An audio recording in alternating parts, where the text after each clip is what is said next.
श्री स्वामी समर्थ. स्वामी महाराजांच्या कृपेने तुमच्या सर्व इच्छा मनोकामना पूर्ण हो. दिवाळी हा हिंदू धर्मातील अत्यंत महत्त्वाचा सण मानला जातो. 5 दिवसांचा हा सण दिव्यांचे आरस, फराळ, फटाक्यांच्या आतिषबाजीने उत्साहात साजरा केला जातो. दिवाळीतील 5 दिवसांचे एक आगळेवेगळे महत्त्व आहे. दिवाळीतील या 5 दिवसांपैकी सर्वात महत्त्वाचा दिवस म्हणजे लक्ष्मीपूजन. या दिवशी लक्ष्मीची आराधना व पूजा केली जाते. यंदा उदय तिथीनुसार 1 नोव्हेंबरला लक्ष्मीपूजन हे साजरे केले जाणार आहे. आता या दिवशी जर आपण काही उपाय केले, काही सेवा केल्या तर त्या खूप खूप प्रभावी ठरतात.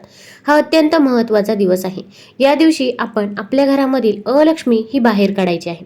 आता अलक्ष्मी म्हणजे नक्की कोणती? तर आपल्या घरामध्ये जे काही आजारपण चालू आहे, मग घरामध्ये लहान बाळ आजारी असेल किंवा वृद्ध व्यक्ती असेल, घरामध्ये सारखं आजारपण हे चालू असतं. एक झालं की दुसरा व्यक्ती आजारी पडत असतो, असे देखील घरामध्ये होत असतं.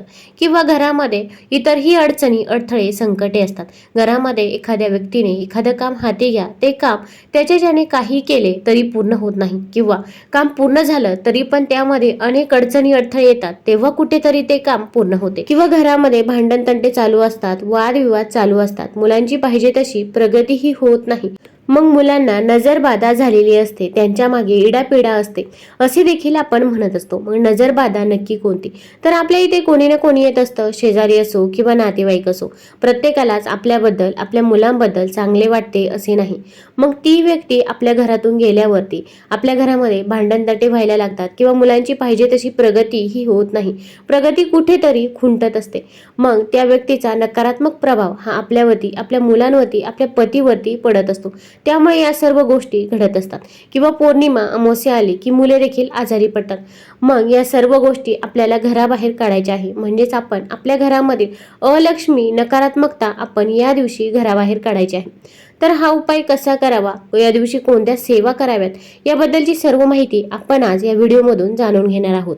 तत्पूर्वी तुम्ही चॅनलमध्ये नवीन असाल तर चॅनल लाईक करा व सबस्क्राईब देखील करा. कमेंटमध्ये श्री स्वामी समर्थ किंवा ओम महालक्ष्मी नमः लिहायला विसरू नका. लक्ष्मी पूजनाच्या दिवशी अलक्ष्मीचे निस्सारण केले जाते. समुद्र मंथनात हलाहल विषयानंतर ज्येष्ठा अलक्ष्मीचा जन्म झाला. कलिक पुराणानुसार अलक्ष्मी कली राक्षसाची दुसरी पत्नी, अधर्म आणि हिंसेची मुलगी, मृत्यूची, अधर्माची माता आहे. आळस, खदाडपणा, मत्सर, क्रोध, डोंगीपणा, लोभ आणि वासना, असत्य, अस्वच्छता, अनिती, भ्रष्टाचार व अज्ञान यांची देवता. कलियुगात जुगार, दारू, कत्तल, लोभ येथे राहणे अलक्ष्मीला आवडते. अलक्ष्मी ही अशुभाची, दुर्भाग्याची, अपयशाची देवता मानतात. पद्मपुराणात अलक्ष्मीची कथा आहे. तर श्री सुक्तातही अलक्ष्मी नाश्याम्यहम म्हणजेच अलक्ष्मीचा नाश व्हावा असे वर्णन केले आहे. अलक्ष्मीचे वाहन गाढव तर हातात झाडू हे आयुध होते. ती अलक्ष्मी घरात येऊ नये म्हणून लक्ष्मीपूजनाच्या दिवशी झाडूची पूजा करण्याची प्रथा पडली आहे. याच झाडूच्या साह्याने अलक्ष्मीला घरातून पळवून लावले जाते, अशी त्यामागची भावना आहे. लक्ष्मी पूजेच्या दिवशी नवीन झाडू विकत घेण्याची आणि तिला लक्ष्मी मानून पूजा करण्याची प्रथा आहे. लक्ष्मी पूजा झाल्यावर स्वच्छ जागी झाडू उभा करून त्याला हळद कुंकू लावून पूजा करतात. आता या लक्ष्मी पूजनच्या दिवशी आपण आपल्या घरामध्ये स्वच्छता ही ठेवायची आहे. कारण की जिथे स्वच्छता असते तिथे माता लक्ष्मी असते, आणि जिथे अस्वच्छता असते तिथे अलक्ष्मी ही वास करते. मग आपण आपला मुख्य दरवाजा स्वच्छ करायचा आहे. मुख्य दरवाजाला आंब्याच्या पानांचं तोरण या दिवशी लावायला विसरायचं नाही, किंवा तुम्ही झेंडूचं तोरण देखील लावू शकता. आणि जर तुम्हाला शक्य असेल तर आवर्जून माता लक्ष्मीला प्रिय असलेलं कवड्यांचं तोरण देखील धनत्रयोदशीच्या दिवशी तुम्ही खरेदी करू शकता. आणि हे तोरण तुम्ही जर दिवाळीच्या काळामध्ये आपल्या दारावरती लावलं तर माता लक्ष्मीचा वास हा आपल्या घरामध्ये होतो असे म्हणतात. कारण की कवडी ही माता लक्ष्मीला अत्यंत प्रिय आहे.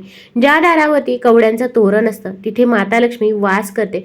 तसेच त्या घरामध्ये पैसा हा टिकून राहतो, माता लक्ष्मी ही स्थिर राहते. तसेच त्या घरावरती कोणतेही संकटे हे येत नाही, आणि संकटे आले तरी पण ते व्यक्ती सहजपणे त्यावरती मात करतात. म्हणून आपण कवड्यांचं तोरण या दिवाळीच्या काळामध्ये आपल्या मुख्य दरवाजावरती जरूर लावायचं आहे. आपला मुख्य दरवाजा देखील स्वच्छ पुसायचा आहे. त्यावरती आपण स्वस्तिक काढायचं आहे, हळद घ्यायची आहे, त्यामध्ये थोडंसं गोमूत्र टाकायचं आहे आणि ते स्वस्तिक आपल्या मुख्य दरवाजावरती काढायचं आहे. तसेच आपल्या मुख्य दरवाजावरती या दिवशी शुभ लाभ लिहायला विसरायचं नाही. कुंकू घ्यायचं आहे, कुंकवामध्ये थोडंसं गुलाबजल किंवा गंगाजल टाकायचं आहे, आणि दरवाजाच्या दोन्ही साईडने, एका साईडने शुभ तर दुसऱ्या साईडने लाभ आपण लिहायचं आहे. आता बाजारामध्ये स्टिकर देखील मिळतात, पण ते स्टिकर घेण्यापेक्षा आपण जर कुंकवाने शुभ लाभ लिहिलं तर माता लक्ष्मी हे अत्यंत प्रसन्न होते. आपण या दिवाळीच्या काळामध्ये असं शुभ लाभ दरवाजावरती काढलं तर आपल्या घरामध्ये नेहमी शुभ कार्य ही होत असतात व आपल्या घरावरती कोणतेही संकट विघ्न हे येत नाही. म्हणून दरवाजावरती आपण शुभ लाभ हे जरूर लिहायचं आहे. लक्ष्मीपूजनच्या दिवशी लिहू शकता, तसेच धनतेरसच्या दिवशी देखील आपण आपल्या मुख्य दरवाजावरती शुभ लाभ लिहायचा आहे. उंबरठ्याचं लेपन करायचं आहे. आपण आपल्या घराबाहेर रांगोळी काढायची आहे. रांगोळी काढताना त्यामध्ये माता लक्ष्मीची पावलं काढायला विसरायचं नाही. एका पावलामध्ये हळद टाकायची आहे तर दुसऱ्या पावलामध्ये कुंकू हे टाकायचे आहे. आता या दिवशी आपल्याला आपल्या घरामधील अलक्ष्मी ही बाहेर काढायची आहे. आता प्रत्येकाच्या घरामध्ये जुना झाडू हा असतोच, किंवा आपण मागच्या लक्ष्मी पूजनला देखील झाडू खरेदी केला होता, किंवा आपण केरसुनी देखील खरेदी केली असेल. तसेच जो छोटा झाडू असतो तो झाडू आपल्याला घ्यायचा आहे. तो घरामध्ये असेल तर तो तुम्ही घेऊ शकता. आता आपण लक्ष्मीपूजन हे जो शुभ मुहूर्त आहे त्या शुभ मुहूर्तावरती लक्ष्मीपूजन करायचं आहे. तसेच नवीन झाडूची पूजा करायची आहे. नवीन झाडूची पूजा करून झाल्यानंतर आपल्याला हा उपाय रात्री 12 वाजता करायचा आहे. आता अगदी 11:30 वाजता किंवा अगदी 1-1:30 वाजता करायचा नाही, तर जेव्हा 12 किंवा अगदी 12:05 10 मिनिटं झाले तरी पण चालेल. पण शक्यतो तुम्हाला वेळ असेल तर आवर्जून 12 वाजताच हा उपाय करण्याचा प्रयत्न करावा, कारण की या काळामध्ये माता लक्ष्मी ही येत असते असे म्हणतात. तर आपण एक झाडू घ्यायचा आहे. आपण जो जुना झाडू आहे तोच झाडू घ्यायचा आहे. आता हा झाडू घेतल्यानंतर आपल्या घराचा जो शेवटचा कोपरा आहे तिथे जायचं आहे. मग घरामध्ये अगदी फ्लॅट सिस्टममध्ये राहत असाल, मग शेवटी तुमचं बेडरूम असेल तर तिथे जावे, किंवा तुम्ही जर बंगल्यामध्ये राहत असाल तर अगदी 2 फ्लोअर असतील तर वरच्या फ्लोअरला जाण्याची गरज नाही. तर आपण जे खाली फ्लोअर आहे, अगदी शेवटला किचन असेल तर तिथे गेलं तरी पण चालेल. आपल्याला आपल्या घराच्या शेवटच्या कोपऱ्यामध्ये जायचं आहे. आता तिथे गेल्यानंतर आपण झाडू हातामध्ये घ्यायचा आहे. जुना झाडू हातामध्ये घ्यायचा आहे आणि तो आपण भिंतीला लावायचा आहे. आता आपण खाली झाडू फरफटत आणायचा आहे, म्हणजे झाडू आपल्याला उचलायचा नाही. आपण जसे झाडू मारत असताना एकदा झाडू उचलतो, परत दुसरीकडून झाडू काढतो, तशा प्रकारे आपल्याला करायचं नाही. एकदा झाडू आपण जेव्हा फरचीवर ठेवाल त्यानंतर तो झाडू उचलायचा नाही. तो झाडू आपल्याला डायरेक्ट आपल्या मुख्य दरवाजापर्यंत आणायचा आहे. आता हा उपाय करत असताना आपला मुख्य दरवाजा आपण उघडा ठेवायचा आहे.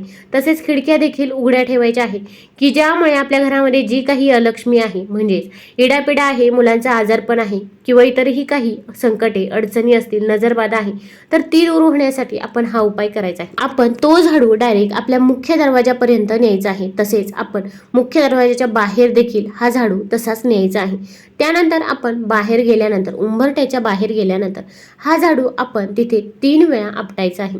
आणि आपण हा झाडू हातामध्ये घेत असतो आणि दारापर्यंत उंबऱ्याच्या बाहेर आणत असतो, तेव्हा आपण मोठ्याने म्हणायचे आहे, अलक्ष्मी निस्सारण, अलक्ष्मी निस्सारण असे आपण म्हणत राहायचे आहे, की ज्यामुळे आपल्या घरामध्ये जी काही अलक्ष्मी आहे, इडापिडा आहे, ती बाहेर जाईल. त्यामुळे आपण अलक्ष्मी निस्सारण, अलक्ष्मी निस्सारण असे म्हणत राहायचे आहे. आता हा उपाय केल्यानंतर आपण तो झाडू आपल्या मुख्य दरवाजाच्या बाहेरच ठेवायचा आहे. तो झाडू आपण परत आपल्या घरामध्ये आणायचा नाही. तुम्ही तो झाडू बाहेर झाडण्यासाठी करू शकता, किंवा तो झाडू तुम्ही एखाद्या पिंपळाच्या झाडाखाली ठेवला तरी पण चालेल. पण आपल्याला तो झाडू परत घरामध्ये आणायचा नाही. यामुळे अलक्ष्मी ही आपल्या घराबाहेर जाईल व आपल्या घरामध्ये माता लक्ष्मीचा वास होईल. तुम्हाला जर हा व्हिडिओ आवडला असेल तर कमेंटमध्ये ओम महालक्ष्मी नमः जरूर लिहा. धन्यवाद.